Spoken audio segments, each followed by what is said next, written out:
جشن میلاد ہے، جشن میلاد ہے، جشن میلاد ہے، جشن میلاد ہے، مرحبا مرحبا جشن میلاد ہے۔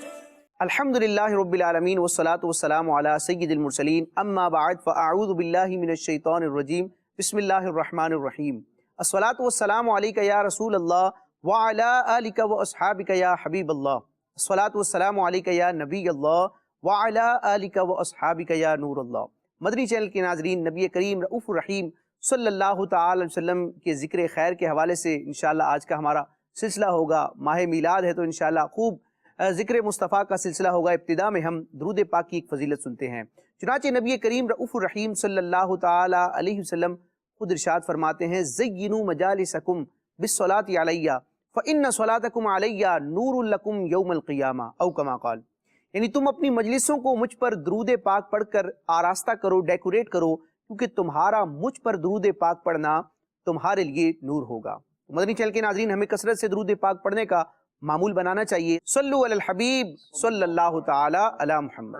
سلسلے کی ابتدا میں حسب معمول قرآن مجید کی تلاوت کو ہم شامل کرتے ہیں، تو آئیے بڑھتے ہیں قرآن مجید کی تلاوت کی طرف۔ اعوذ باللہ من الشیطان الرجیم، میں اللہ تعالیٰ کی پناہ میں آتا ہوں شیطان مردود سے۔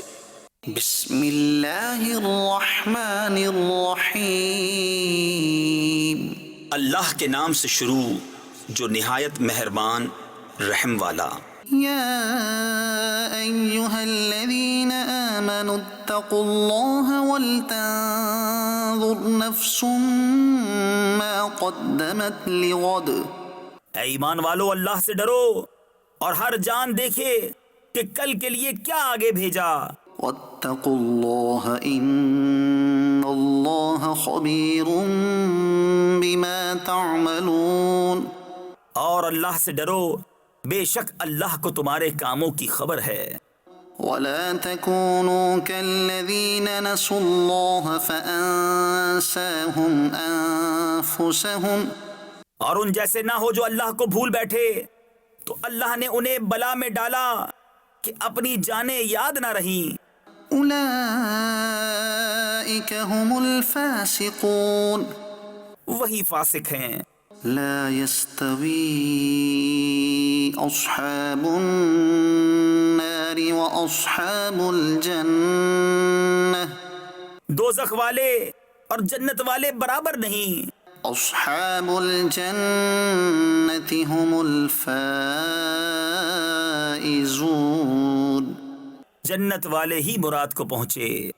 لو أنزلنا هذا القرآن على جبل لرأيته خاشعا متصدعا من خشية الله۔ اگر ہم یہ قرآن کسی پہاڑ پر اتارتے تو ضرور تو اسے دیکھتا جھکا ہوا پاش پاش ہوتا اللہ کے خوف سے۔ وَتِلْكَ الْأَمْثَالُ نَضْرِبُهَا لِلنَّاسِ لَعَلَّهُمْ يَتَفَكَّرُونَ۔ اور یہ مثالیں لوگوں کے لیے ہم بیان فرماتے ہیں کہ وہ سوچیں۔ هُوَ اللَّهُ الَّذِي لَا إِلَٰهَ إِلَّا هُوَ عَالِمُ الْغَيْبِ وَالشَّهَادَةِ هُوَ الرَّحْمَٰنُ الرَّحِيمُ۔ وہی اللہ ہے جس کے سوا کوئی معبود نہیں، ہر نہاں و عیاں یعنی چھپی و ظاہر کا جاننے والا، وہی ہے بڑا مہربان رحمت والا۔ هو اللہ الذی لا الہ الا هو الملك القدوس السلام المؤمن المهيمن العزيز الجبار المتكبر سبحان اللہ عما یشرکون۔ وہی ہے اللہ جس کے سوا کوئی معبود نہیں، بادشاہ نہایت پاک، سلامتی دینے والا، امان بخشنے والا، حفاظت فرمانے والا، عزت والا، عظمت والا، تکبر والا۔ اللہ کو باقی ہے ان کے شرک سے۔ هو الله الخالق البارئ المصور له الأسماء الحسنى يسبح له ما في السماوات والأرض وهو العزيز الحكيم. وہی ہے اللہ بنانے والا، پیدا کرنے والا، ہر ایک کو صورت دینے والا، اسی کے ہیں سب اچھے نام، اس کی پاکی بولتا ہے جو کچھ آسمانوں اور زمین میں ہے، اور وہی عزت و حکمت والا ہے. صدق اللہ العظیم. اللہ تبارک و تعالی ہمیں کثرت سے قرآن مجید کی تلاوت کرنے، اس کی برکتیں پانے اور قرآن مجید میں جو مضامین ہیں اس پر عمل کرنے کی توفیق عطا فرمائے. نعت رسول مقبول کی طرف بڑھتے ہیں اور اپنے سلسلے میں ہم ایک کلام شامل کرتے ہیں. اللہم صلی علی سیدنا محمد النبی الأمی وعلی آلہ وصحبہ وسلم. اللہم صلی علی سیدنا محمد النبی الأمی وعلى آله وصحبه وسلم. تو زمان تمہارے لیے مدین و مکان تمہارے لیے زمین و زمان تمہارے لیے مدین و مکان تمہارے لیے چنی نو چنا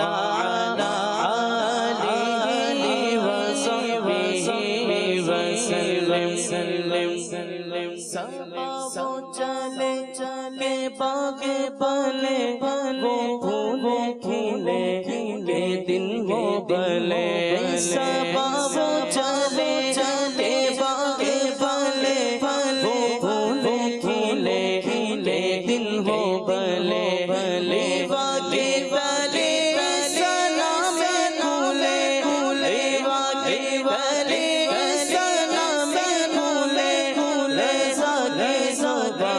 تمہارے لیے.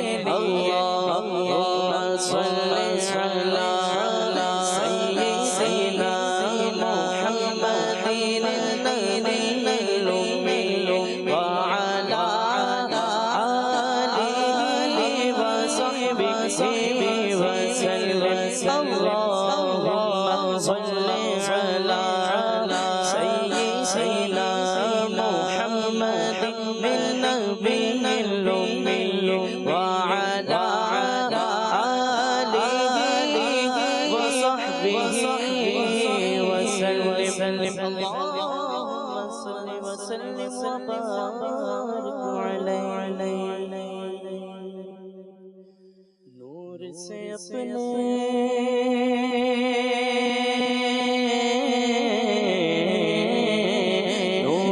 اپنے سرور عالم نور سے اپنے سرور عالم دنیا دنیا گانے آئے دنیا دنیا گانے آئے نور سے اپنے سرور عالم نور سے اپنے سرور عالم دنیا دنیا گانے آئے. اب کے مارو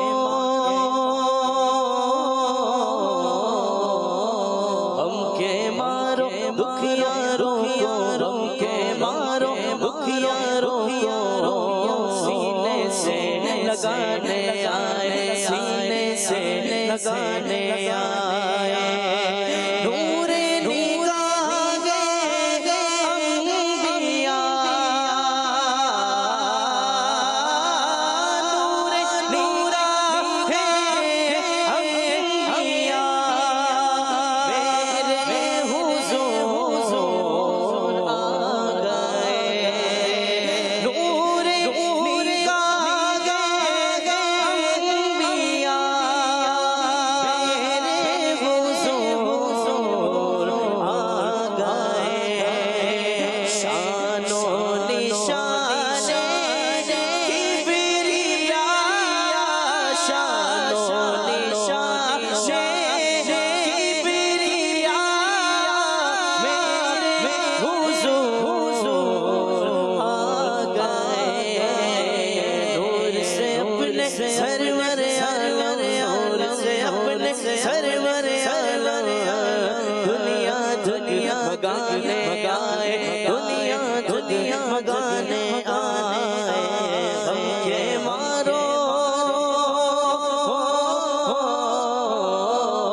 سینے سے لگانے آئے سینے سے لگانے آئے نکرا نکرا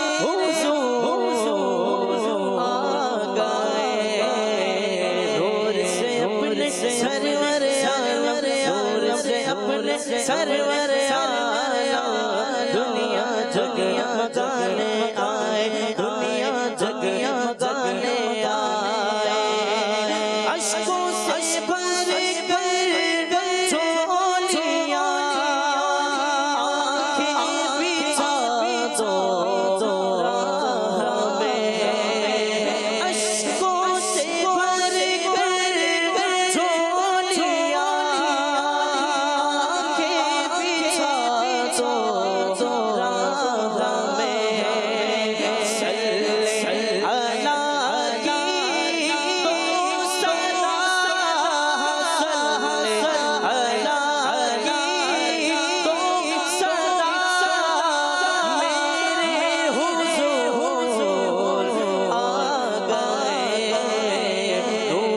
اپنے سرور عالم نور سے اپنے سرور عالم دنیا جگمگانے آئے دنیا جگمگانے آئے ہم کے مارو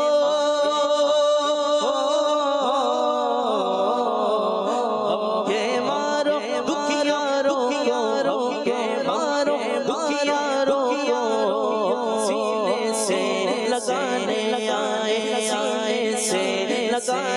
آئے چھکی ہوئی ہے چاندنی پھیلی ہوئی ہے روشنی چھکی ہوئی ہے چاندنی پھیلی ہوئی ہے روشنی دریا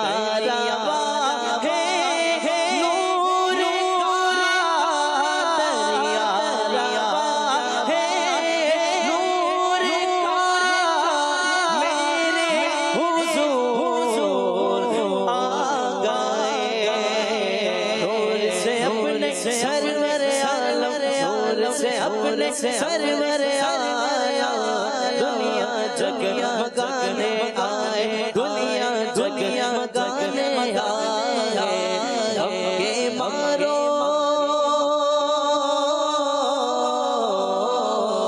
ہم کے مارو دکھیارو ہم کے مارو دکھیارو سینے سے لگانے آئے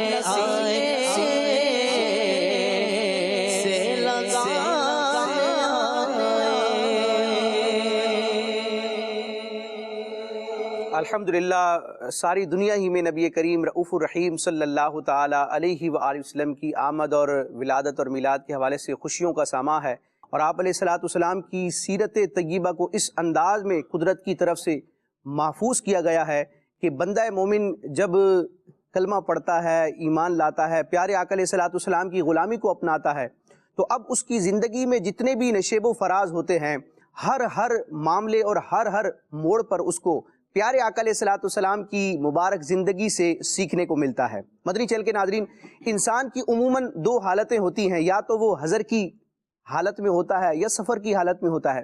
حضر سے مراد یہ ہے کہ جب وہ کہیں سفر نہ کر رہا ہو، کسی مقام پر اس کا ایک رہائش کا معاملہ ہو، تو نبی کریم علیہ الصلوۃ والسلام کی سیرت طیبہ کو ہم دیکھتے ہیں تو سفر اور حضر کے اعتبار سے اس کو ہم دو حصوں میں تقسیم کر سکتے ہیں، اور پیارے آقا علیہ الصلوۃ والسلام کا عملاً سفر فرمانا اور اس میں پھر اپنے معمولات کو جاری رکھنا، اور پھر صحابہ کرام کا ان معاملات کو دیکھنا، اس کا مشاہدہ کرنا، اس کو روایت کے طور پر بیان کرنا۔ تو الحمدللہ دین اسلام اور سیرت مصطفیٰ میں ہمیں سفر سے متعلق نبی کریم علیہ الصلوۃ والسلام کی پیاری پیاری اداؤں، آپ علیہ الصلوۃ والسلام کی شریعت کے احکامات اور سنتوں کا بیان ملتا ہے۔ آج جو ہمارا سلسلہ ہے اس کا ٹاپک بھی بالکل اسی طرح ہے کہ پیارے آقا علیہ الصلوۃ والسلام کے جو اسفار تھے، اسفار جو ہے وہ سفر کی جمع ہے، پیارے آقا علیہ الصلوۃ والسلام کے اسفار کیسے تھے، کہاں کہاں ہوئے، اور پھر نبی پاک صلی اللہ تعالی علیہ وسلم نے سفر کے دوران کس طرح گویا کہ اس وقت کو گزارا، اور سفر کی جو احتیاطیں ہوتی ہیں، کچھ احتیاطیں تو وہ ہیں جو آپ علیہ الصلوۃ والسلام نے اپنے امتیوں کو بھی تعلیم فرمائی ہیں۔ تو انشاءاللہ آج کے سلسلے میں اس طرح کی روایات کا ہم بیان کریں گے، اور نبی کریم علیہ الصلوۃ والسلام کی سیرت طیبہ سے ہم سیکھنے کی سعادت پائیں گے۔ نبی کریم علیہ الصلوۃ والسلام کے اسفار کی اگر بات کی جائے تو اس کو مختلف اعتبارات سے تقسیم کیا گیا ہے، یعنی آپ علیہ الصلوۃ والسلام کے کچھ سفر تو وہ ہیں جو اعلان نبوت سے پہلے ہیں، کچھ سفر وہ ہیں جو اعلان نبوت کے بعد ہیں، اسی طرح کچھ سفر وہ ہیں جو ہجرت سے پہلے ہیں، کچھ سفر وہ ہیں جو ہجرت کے بعد ہیں، اور ایک خود جو ہجرت مدینہ کا سفر ہے وہ بھی عظیم سفر ہے جو تاریخ اسلام کا اور سیرت مصطفیٰ کا بڑا روشن باب ہے۔ تو انشاءاللہ مبلغین کے ساتھ گفتگو بھی ہوگی، ہمارے ساتھ مبلغ دعوت اسلامی بھی موجود ہیں، انشاءاللہ ان سے گفتگو کا آغاز بھی کریں گے کہ نبی کریم علیہ الصلوۃ والسلام نے جو مبارک اسفار فرمائے۔ بالخصوص میں آپ سے یہ پوچھنا چاہوں گا کہ پیارے آقا علیہ الصلوۃ والسلام نے اعلان نبوت سے پہلے، جب آپ علیہ الصلوۃ والسلام کا ایک نوجوانی کا زندگی کا عرصہ تھا، تو اس وقت کیا آپ علیہ الصلوۃ والسلام نے ملک عرب سے اور مکہ پاک سے باہر کا کہیں سفر کیا تو کس غرض سے کیا؟ اور چونکہ نبی کریم علیہ الصلوۃ والسلام جب سے دنیا میں جلوہ گر ہوئے ہیں تو کمالات کا گویا کہ ظہور ہے، اور انبیاء کرام اعلان نبوت سے پہلے مدنی چینل کے ناظرین جو کمالات ظاہر کرتے ہیں، یعنی نبی نے ابھی اپنا نبی ہونا ظاہر نہیں کیا، اس سے پہلے جو کسی نبی علیہ الصلوۃ والسلام سے خرق عادت کمالات کا ظہور ہوتا ہے تو اس کو شرعی اصطلاح میں ٹرمینالوجی میں ارہاس کہا جاتا ہے۔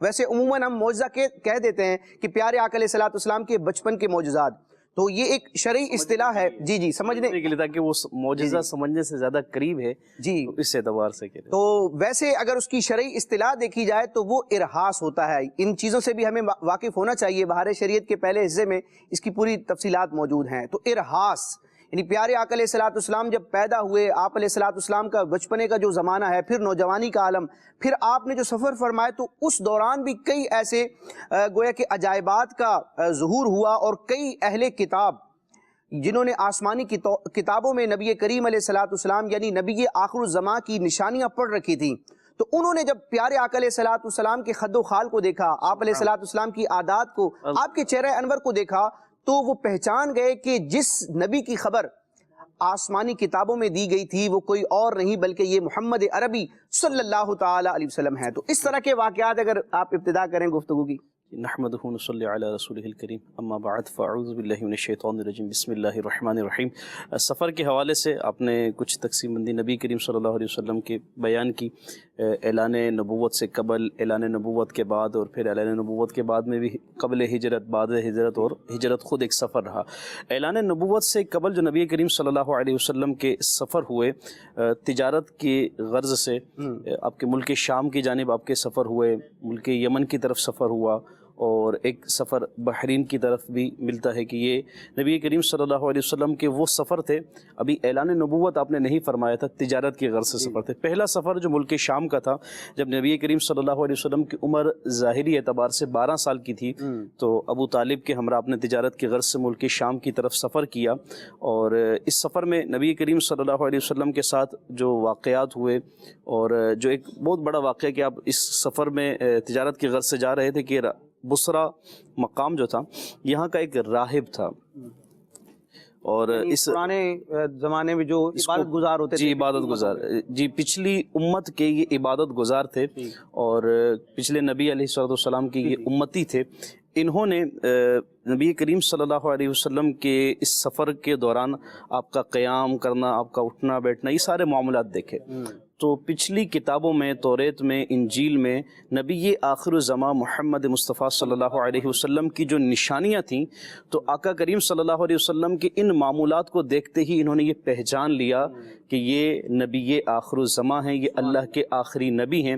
تو پھر یہ ابو طالب سے مخاطب ہوئے، کہا کہ آپ جس سفر کی جانب جا رہے ہیں، جہاں غرض ہے آپ کی تجارت کی غرض سے جا رہے ہیں، تو مناسب یہی ہے کہ آپ اس جانب سفر نہ کریں کہ کہیں وہ جو دشمن رسول ہیں جو کہ ان نشانیوں کو پہچان کر ان کے کہیں دشمن ہو جائیں گے تو وہ انہیں نقصان نہ پہنچائیں، لہٰذا آپ اپنے مال کو یہیں فروخت کریں۔ چونکہ اب آپ کے چچا تھے اور والد جو حضرت عبداللہ رضی اللہ عنہ وہ انتقال فرما چکے تھے، تو ایک کیفیت تھی کہ بھتیجا ہے اور کہیں ایسا نہ ہو کچھ نقصان ہو، چلو میں جو سفر سے نکلا ہوں اپنا سامان یہیں بیچتا ہوں اور واپس ہو جاتا ہوں۔ بہرحال یہیں سے یہ واپس ہو لی اور نبی کریم صلی اللہ علیہ وسلم کو لے کے مکہ مکرمہ آئی۔ یہ 12 سال کی عمر میں، یعنی آپ کا جو پہلا سفر تھا، جو سفر تجارت کہیں یا تجارت کی غرض سے سفر کہیں، یہ 12 سال کی عمر میں ہوا، یہ ملک شام کی طرف۔ اور پھر دوسرا ایک اور سفر ملک شام کی طرف ملتا ہے جو نبی کریم صلی اللہ علیہ وسلم کی ظاہری عمر کی 25 سال میں ہوا، اور یہ وہی سفر تھا جو بڑا ہی مشہور ہے، اس اعتبار سے بھی مشہور ہے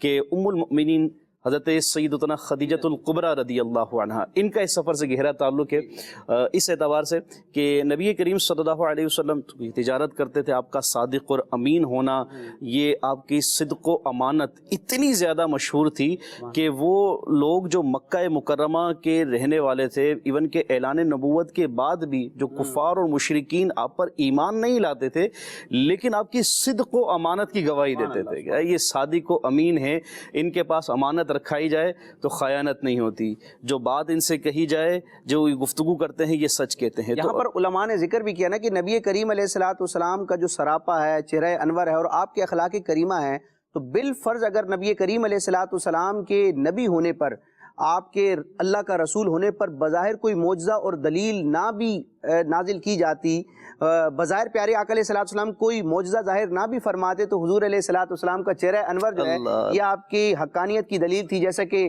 یہود کے ہی ایک بہت بڑے عالم تھے جو بعد میں صحابیت کے رتبے سے فائز ہوئے، حضرت عبداللہ بن سلام رضی اللہ تعالیٰ عنہ۔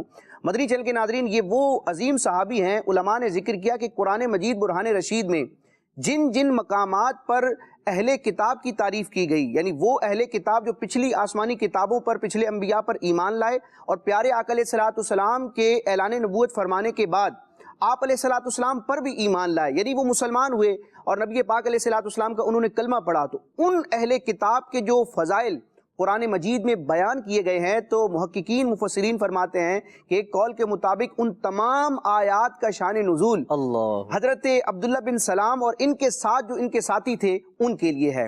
اتنے عظیم یہ عالم تھے، یعنی پچھلی کتابوں کے بھی عالم تھے، قرآن کے بھی عالم ہوئے۔ یہ فرماتے ہیں، اپنی آبزرویشن بیان کرتے ہیں کہ جب پیارے آقا علیہ السلام مدینہ منورہ تشریف لائے تو میں آپ کی زیارت کے لیے حاضر ہوا۔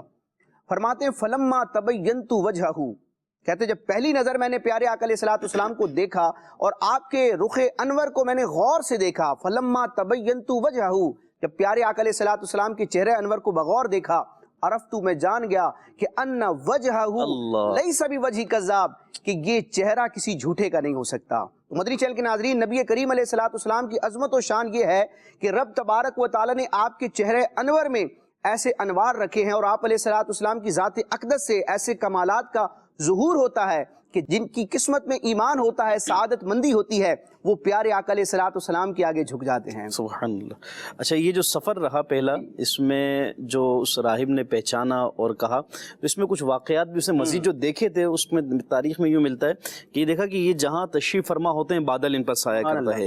اچھا، پھر نبی کریم صلی اللہ علیہ وسلم کے دونوں شانہ مبارکہ کے درمیان مہر نبوت کو سے ملاحظہ کیا، اور پلس یہ کہتے ہیں کہ میں نے یہ ملاحظہ کیا کہ شجر اور حجر ان کو سجدہ کرتے ہیں۔ وہی جو آپ نے ابتداً گفتگو کی کہ انبیاء کرام علیہ السلام سے اعلان نبوت کے بعد جو واقعات ہوں یہ معجزات ہیں، اور قبل از اعلان نبوت اس طرح کے واقعات جو خرق عادت ہیں جنہیں ارہاس کہا جاتا ہے، تو گویا کہ دوسرے عوامی انداز میں یہ وہ معجزات تھے نبی کریم صلی اللہ علیہ وسلم کے کہ جو اعلان نبوت سے قبل جن کا ظہور ہو رہا تھا، اور ان نشانیوں کو، ان معجزات کو، ان چیزوں کو دیکھ کر یہ دامن اسلام سے سمجھو کہ لوگ وابستگی کے ایک سوچ بنتی جا رہی تھی. جیسے کہ حضرت عباس رضی اللہ تعالیٰ عنہ فرماتے ہیں عرض گزار ہوئے آقا کریم صلی اللہ علیہ وسلم کی بارگاہ میں جب یہ ایمان لے کر ہے کہ یا رسول اللہ صلی اللہ علیہ وسلم بچپن میں جب آپ جھولے میں ہوتے اور چاند کی جانب آپ جب اشارہ فرما رہے ہوتے تو میں اس چیز کو بچپن سے ملازم، یعنی آپ کے معاملات کو ہم بچپن سے ہی دیکھتے ہوئے آ رہے ہیں. اچھا وہ روایت جو آپ بیان کر رہے ہیں اس کے الفاظ بڑے پیارے ہیں. فرماتے ہیں بارگاہ رسالت میں عرض کرتے ہیں رأیتک فی المہدی تناغ القمر. یا رسول اللہ، یہ حضرت عباس حضور کے چچا ہیں، صحابی رسول بھی ہیں، اہل بیت کے عظیم فرد ہیں. عرض کرتے ہیں بارگاہ رسالت میں رأیتک فی المہدی تناغ القمر، یا رسول اللہ میں نے آپ کو جھولے میں پنگھوڑے میں چاند سے باتیں کرتے ہوئے دیکھا. تناغ القمر، آپ چاند سے باتیں کرتے ہیں. وتشیر الیہ باصبعک، آپ علیہ الصلوۃ والسلام بچپنے کے عالم میں انگلی کے اشارے سے چاند کو نوازتے ہیں، چاند کی طرف اشارہ کرتے ہیں. فحیث اشرت الیہ مالا، آپ جس طرف اشارہ کرتے چاند ادھر جھک جاتا، جس کو امام علیہ سنت بیان کرتے ہیں کہ چاند جھک جاتا جدھر انگلی اٹھاتے مہد میں، کیا ہی چلتا تھا اشاروں پر کھلونا نور. اچھا راشد بھائی، یہاں ایک اور بات، بچپن کی اگر کوئی بات ہم سے ذکر کرے کہ آپ چھوٹے سے تھے، آپ یہ کرتے تھے، آپ کی عمر جب 2 سال کی تھی آپ اس طرح چلتے تھے پھرتے، تو بڑا ایک ہم یہ کہتے ہیں اچھا کرتے ہوں گے، مطلب یعنی کسی کو بھی اپنی جھولے کی عمر کی زندگی کی لائف کی مطلب کچھ باتوں کا یاد نہیں ہوتا، بہت زیادہ وہ 5 6 7 سال کے بعد کی زندگی کا یاد ہوتا ہے. اب جب انہوں نے بارگاہ رسالت میں عرض کی تو نبی کریم صلی اللہ علیہ وسلم نے جو جواب دیا، آقا کریم علیہ السلام نے ارشاد فرمایا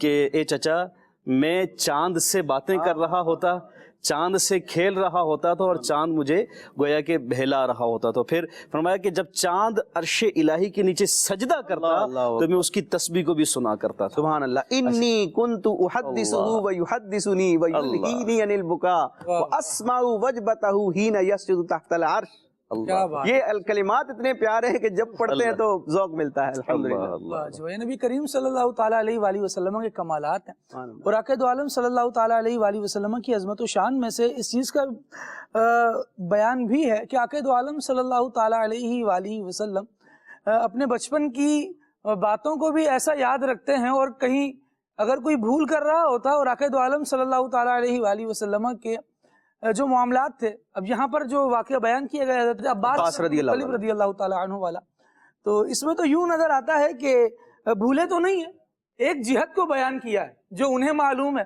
جو ظاہری طور پر نظر آ رہی جو دیکھ رہی تھی، لیکن وہاں جو آقا دو عالم صلی اللہ تعالیٰ علیہ وآلہ وسلم کا معاملہ ہے، گویا نبی پاک صلی اللہ علیہ وسلم یہ اظہار فرما رہے ہیں کہ آپ نے ظاہر دیکھا ہے. اس کے پیچھے کی بھی ایک بات ہے جو ہمیں معلوم ہے، جو ہم آج آپ کے سامنے کر دیتے ہیں، اور نبی کریم صلی اللہ تعالیٰ علیہ وآلہ وسلم ان باتوں کو بیان فرماتے ہیں. مدنی چینل کے ناظرین، نبی اکرم علیہ السلام کے مبارک اسفار کا تذکرہ چل رہا ہے. آقا دو عالم صلی اللہ تعالیٰ علیہ وآلہ وسلم کے جو سفر ہیں وہ بھی بیان کچھ ہو رہے ہیں، کچھ ہونے ہیں. ہم یہ دیکھیں کہ نبی کریم صلی اللہ تعالیٰ علیہ وآلہ وسلم کے مبارک اسفار میں جو مختلف مقامات پر نبی کریم صلی اللہ تعالیٰ علیہ وآلہ وسلم کا سفر فرمانا ہے، اس میں ورائٹی کتنی ہے. کبھی نبی کریم صلی اللہ تعالیٰ علیہ وآلہ وسلم تجارت کی غرض سے تشریف لے کر جا رہے ہیں، کبھی نبی پاک صلی اللہ تعالیٰ علیہ وآلہ وسلم نیکی کی دعوت کے لیے تشریف لے کر جا رہے ہیں. کبھی سفر کرنا اس لیے ہے کہ آقا دو عالم صلی اللہ تعالیٰ علیہ وآلہ وسلم نے رب العالمین جل وعلا کے احکامات کو مزید سرزمینوں تک پہنچانا ہے. تو آقا دو عالم صلی اللہ تعالیٰ علیہ وآلہ وسلم کا یوں سفر چل رہا ہے. اور کبھی نبی کریم صلی اللہ تعالیٰ علیہ وآلہ وسلم اس لیے بھی سفر کر رہے ہیں راشد بھائی کہ آقا دو عالم صلی اللہ تعالیٰ علیہ وآلہ وسلم کو خبر ملی ہے کہ غلام جو ہیں وہ کچھ نبی کریم صلی اللہ تعالیٰ علیہ وآلہ وسلم کے احکامات کو سمجھنے میں کہیں مکمل طور پر سمجھ نہیں پائے ہیں. تو وہاں پر صحیح طور پر سمجھانا ہے. تو اب یہ کوئی ایسا سفر نہیں ہے جس کے لیے بہت سارے افراد کو لے کر جایا جائے. نبی پاک صلی اللہ تعالیٰ علیہ وآلہ وسلم تنہا سفر فرماتے ہیں. کہیں پتہ چلتا ہے کہ کسی قبیلے میں لڑائی ہو گئی. اللہ اکبر. نبی پاک علیہ السلام مسجد نبوی میں جناب صدیق اکبر رضی اللہ تعالیٰ عنہ کو ارشاد فرماتے ہیں کہ آج مدینے میں نماز آپ نے پڑھانی ہے اور میں جا رہا ہوں، میں فلاں قبیلے میں صلح کروانے جا رہا ہوں. یہ نبی اکرم علیہ السلام کا انداز ہے. اور ایک سفر وہ ہے کہ آقا دو عالم صلی اللہ تعالیٰ علیہ وآلہ وسلم اپنے مکان عالی شان میں آرام فرما رہے ہیں، اور رب العالمین جل وعلا حضرت جبریل امین کو بھیجتا ہے اور اس سفر کو پھر بیان فرماتا ہے. سبحان الذی اسری بعبدہ لیلا من المسجد الحرام الی المسجد الاقصی، یعنی میری مراد سفر معراج ہے، اور یہ نبی کریم صلی اللہ تعالیٰ علیہ وآلہ وسلم کی حیات طیبہ کے وہ عظیم معاملات ہیں کہ بندہ غور کرے تو اس میں بھی بہت کچھ سیکھنے کو ہے۔ ہم شاید سیکھنے کے جو اسباب ہیں انہیں محدود کرتے چلے جا رہے ہیں، کہیں کالج میں جائیں گے، یونیورسٹی میں جائیں گے، کسی ادارے میں جائیں گے تو ہی سیکھیں گے، کوئی استاد ہوگا تو ہی وہ ہمیں سکھا سکتا ہے۔ اگر وہ جو سامنے بیٹھا ہے وہ گاؤن نہیں پہنا ہوا اور وہ باقاعدہ سکھانے کی نیت سے نہیں آیا ہے اور ہم بھی اسٹوڈنٹ بن کر نہیں بیٹھے ہیں تو ہم بھی کچھ نہیں سیکھیں گے۔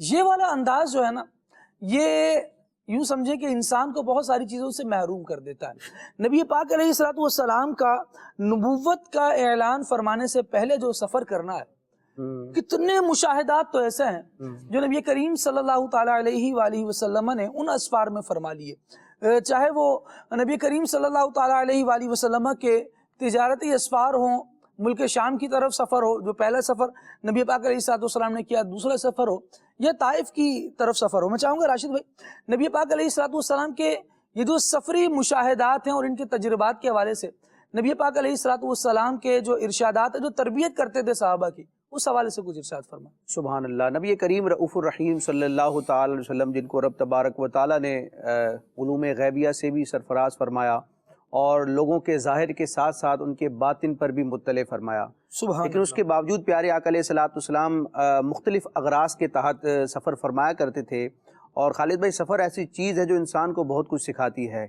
ایک شخص ہے جو ٹریول کرتا رہتا ہے اور ایک دوسرا شخص ہے کہ جو بس ایک ہی مقام پر مقیم ہے اور اپنے معاملات کو چلا رہا ہے، تو یقیناً ان دونوں کے تجربات میں، مشاہدات میں، بصیرت میں بہت زیادہ فرق ہوگا۔ ہم مبلغین دعوت اسلامی ہی میں دیکھ لیتے ہیں، وہ اراکین شورا یا وہ ذمہ داران جو 12 ماہ کے لیے سفر کرتے ہیں، مختلف شہروں یا ملکوں کا سفر اختیار کرتے ہیں، تو ان کے تجربات اور ان کی گفتگو میں جو ایک معنویت ہوتی ہے وہ دیگر افراد میں موجود نہیں ہوتی۔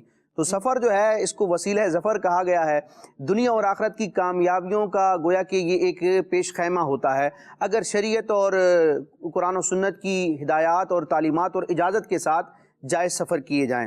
نبی کریم علیہ الصلوۃ والسلام کے جو اسفار ہیں، پیارے آقا علیہ الصلوۃ والسلام اپنے امتیوں کو نوازنے کے لیے بھی تشریف لے جاتے ہیں۔ پیارے آقا علیہ الصلوۃ والسلام اللہ تبارک و تعالیٰ کے دین اور اس کے کلمے کو بلند کرنے کے لیے اور دین اسلام کے نور کو عام کرنے کے لیے بنفس نفیس تشریف لے جاتے ہیں۔ اور یہ پیارے آقا علیہ الصلوۃ والسلام کی شخصیت کا عظیم پہلو ہے، جس کو ہم تربیت کے طور پر بھی لے سکتے ہیں کہ پیارے آقا علیہ الصلوۃ والسلام جو نبیوں کے بھی سردار ہیں، جیسے کہ آپ نے بخاری شریف کی روایت کا حوالہ پیش کیا کہ ایک مرتبہ پیارے آقا علیہ الصلوۃ والسلام بظاہر مسجد نبوی شریف میں موجود نہیں تھے، اور اس کی وجہ کیا تھی کہ مدینے کے قریب کسی قبیلے میں، 2 قبیلوں میں آپس میں کوئی رنجش تھی، تو ان کے درمیان صلح کروانے کے لیے آپ علیہ الصلوۃ والسلام بنفس نفیس تشریف لے گئے۔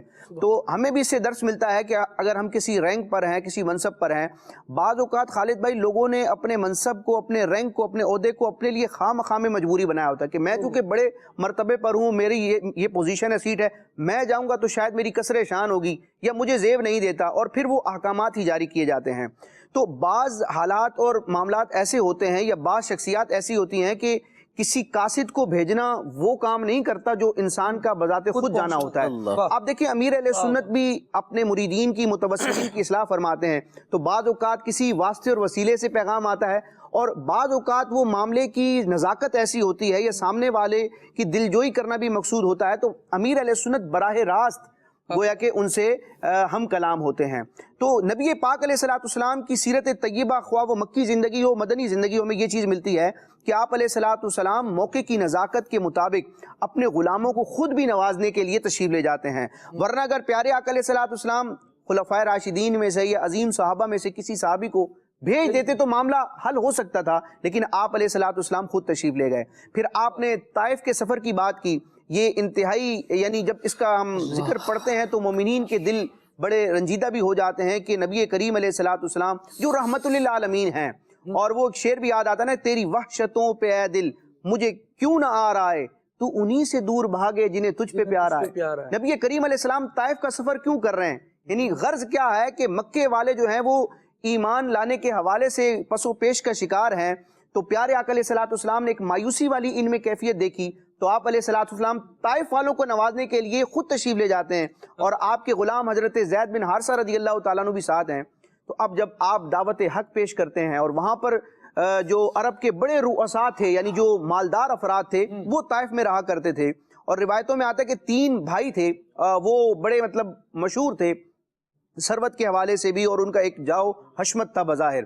تو نبی پاک علیہ السلام نے ان کو جب رب تبارک و تعالیٰ کے ایک ہونے کی دعوت دی، اپنے نبی ہونے کا بیان کیا، تو انہوں نے نبی پاک علیہ السلام کی دعوت کو قبول کرنے اور اپنے اس محسن اعظم کے قدموں کو چومنے کے بجائے معاذ اللہ ایک تو انکار کیا، پھر اس پر یہ کہ انہوں نے معاذ اللہ نبی پاک علیہ السلام کی بے ادبی کی، اور پھر وہاں کے جو لچے لفنگے جس کو کہا جاتا ہے، مطلب جو گلی بازار میں رہنے والے جو شریر قسم کے افراد ہوتے تھے، ان کو پیارے آقا علیہ السلام کے پیچھے لگایا. اور پھر وہ روایات کے الفاظ ایسے ہیں کہ وہ مطلب لبوں پر لاتے ہوئے بھی انسان کے رونگٹے بعض اوقات کھڑے ہو جاتے ہیں کہ وہ تن نازنی جو کائنات میں رب تبارک و تعالیٰ کے جمال کا عظیم شاہکار ہیں، اور رب تبارک و تعالیٰ نے اس مجسم کو نور مجسم بنایا، اور بظاہر وہ بشری صورت کا ایک لبادہ ہے، لیکن جبریل امین کی نورانیت بھی اس بشریت کی لطافت کو نہیں پہنچتی.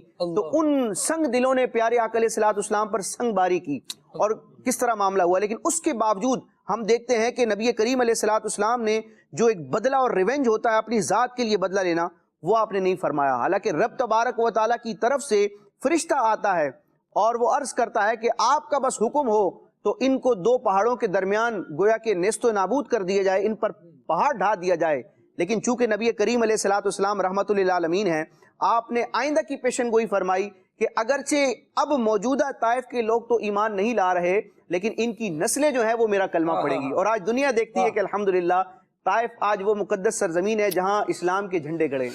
اللہ اکبر، اللہ اکبر. نبی پاک صلی اللہ تعالیٰ علیہ وآلہ وسلم، مدنی چینل کے ناظرین دیکھیں سفر فرما رہے ہیں، اور انداز کیا ہے کہ آقا دو عالم صلی اللہ تعالیٰ علیہ وآلہ وسلم اللہ تبارک و تعالیٰ کے دین کی خاطر سفر کر رہے ہیں.